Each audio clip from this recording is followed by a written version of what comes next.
שלום לכם. אנחנו כרגע הולכים לפתוח ולשטוף קו ביוב. זה המכל מים, זה הצינור מים שאנחנו מכניסים מתוך מערכת הביוב.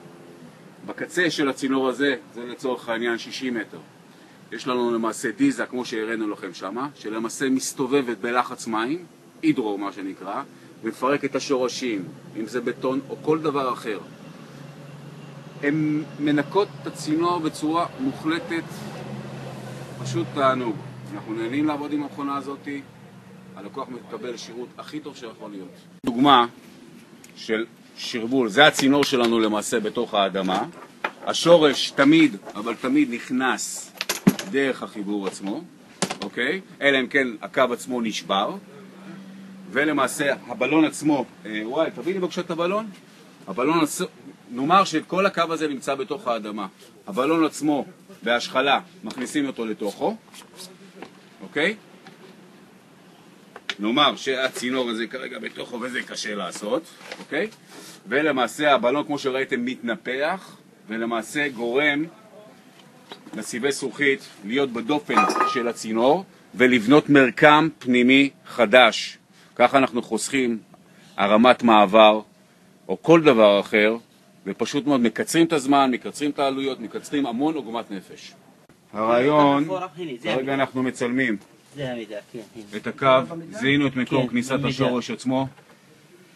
אני רוצה לקחת את המידה, תיקח את זה מדויק, תסמן את זה. זה למעשה מונע את ההרמה של כל האזור, הכניסה לבית. הקו דרך אגב עובר כאן. איפה המידה? זאת הדיזה למעשה שאנחנו מכניסים אותה לתוך הביוב. יעקב, תחזיק בבקשה את הדיזה ותראה להם איך היא מסתובבת. נכנס צינור מים לתוך הדיזה עצמו, אוקיי? ההזנה מכאן. הוא נכנס לתוך הקו ביוב, וזה למעשה צינור 4 צול, הוא מתאים ל4 צול, והוא מסתובב בערך של 1200 סלד.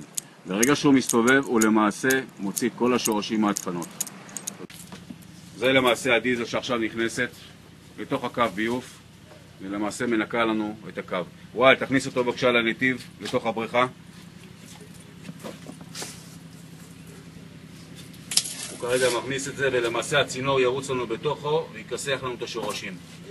יעקב, תפעיל בבקשה את המכונה. בסדר. תפעיל בבקשה ותחתוך לי את השורש.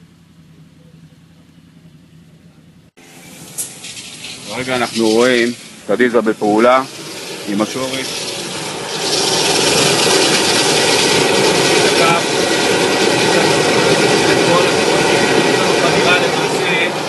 שורש באזור הזה. השטיפה נעשית בלחץ מים גבוה.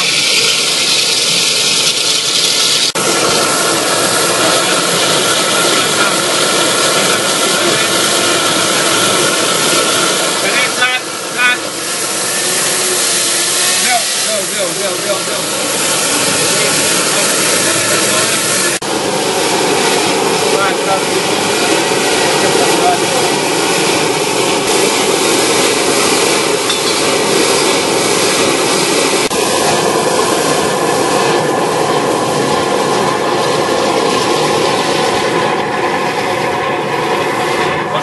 הרבה לכלוך יוצא.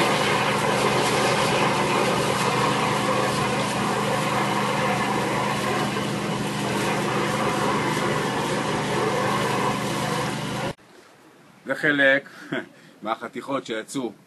השתמשנו במכונה, המכונה חתכה, ריסקה, וזה חלק שלמעשה היא גם ריסקה והוצאנו אותו. זה למעשה ישב בתוך הקו ביוב של האדון וגרמנו לסתימות חוזרות ונשנות. שוטפים את הקו לפני הכנסת הבלון בתיקון פנים צנרת ללא הרס. שוקלים את החומר לפני מריחתו על סיבי הזכוכית. כרגע אנחנו מכינים סיבי זכוכית עם אפוקסי עקב חדירת שורשים. תכף אנחנו נשחית את הסיבי זכוכית למקום ההתכנסות של השורש על מנת שלא יגדל שנית. השורש עצמו זה מה שאנחנו רואים. מפה אנחנו נשחיל את הבלון.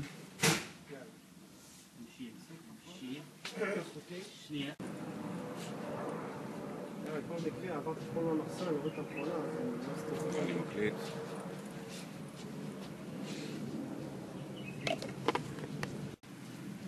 מועלים את הסיבי זכוכית עם הדבק אפוקסי.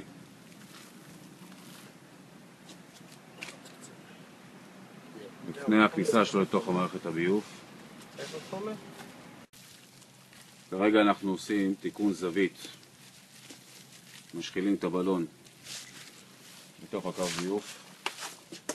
כמו שאמרנו, על מנת שהשורש לא ייכנס שנית.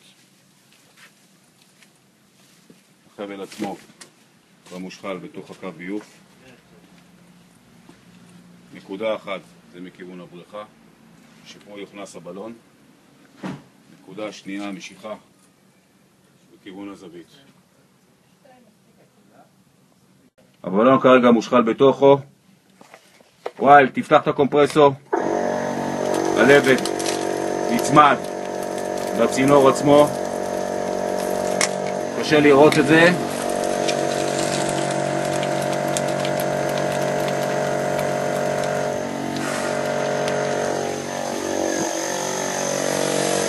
עוברים מות אוויר שנמצא בתוכו.